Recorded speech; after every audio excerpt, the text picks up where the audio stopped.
BNP রাষ্ট্র ক্ষমতায় গেলে রাষ্ট্র কাঠামো গঠনের জন্য যে 31টি দফা দিয়েছে, সেই দফাটা সাধারণ মানুষের কাছে খুব সহজভাবে বুঝিয়ে বলার জন্য আমরা এখানে এসেছি। আপনারা জানেন আমরা বিগত 16 বছর ফ্যাসিস্টের বিরুদ্ধে লড়াই করেছি এই ভোট অধিকারের জন্য।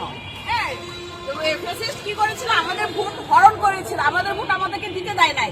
যারা আমি নির্বাচন করেছে, যারা রাজদিনের ভোট ফেরাতে দিয়েছে, আমরা এটা চাই না।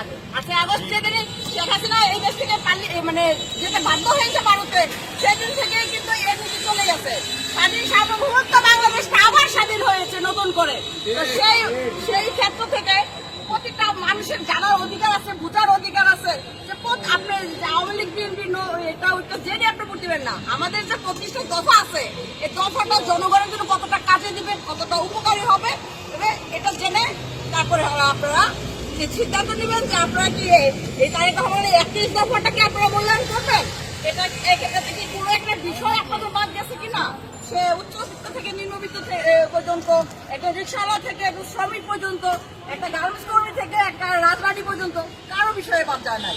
এখানে শিক্ষা নিয়ে বলা হয়েছে, আমাদের দেশে অনেক শিক্ষিত ছেলে আছে বেকার বসে থাকে, গ্রাজুয়েশনের পরে চাকরি পায় না। শিক্ষা ব্যবস্থাকে এমন একটা মানদণ্ড তারা দাঁড় করাতে চায় যে শিক্ষা আপনার যখন শিক্ষা শেষ হয়ে যাবে সাথে সাথে আপনি কর্মজীবী হয়ে যেতে পারবে। শিক্ষার পাশাপাশি এই মৌলিক যে কারিগরিক যে শিক্ষাটা সেটাকে গুরুত্ব দিবেন। পাশাপাশি আপনার শিশু শ্রেণী থেকে, কারণ শিশু শ্রেণীর একটা বাচ্চাকে যদি আমরা বাংলা ইংরেজি অঙ্ক শিখাতে পারি, তা কিন্তু আপনার জাপানিজ শিখাতে পারবো, চাইনা শিখাতে পারবো। ভাষাগত যে দক্ষতাটা এটা তৈরি করা, এটা শুধু ছাত্র দলের জন্য না, সমগ্র বাংলাদেশের জন্য তারেক রহমানের সিদ্ধান্ত নিতে শিক্ষা প্রতিষ্ঠান।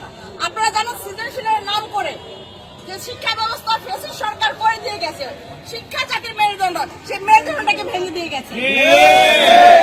এটা আমি রাজনীতি করি এই কারণে বলতেছি না। আমার এক কাজিন সে আমাকে সেও জুলাই আগস্টে সে নারায়ণগঞ্জে গিয়ে যাত্রাবাড়িতে নামছে। তার মধ্যে খুব দৃঢ়তা একটা। আমি বললাম যে কি মনে করে আমাদের, আমি তাহাজ্জুদের নামাজে বলছি যে আল্লাহ তাকে নিয়ে যাও, আমার ছেলেটাকে এত কষ্ট করে 6 পর্যন্ত আনছি, 6-এ কোনো লেখাপড়া নাই। যে কারিগরটা হচ্ছে নাচ গান অভিনয় কবিতা আবৃত্তি রান্না করা, এগুলো শেখানোর জন্য তো আমার বাচ্চাকে আমি লেখাপড়া শেখাবো না।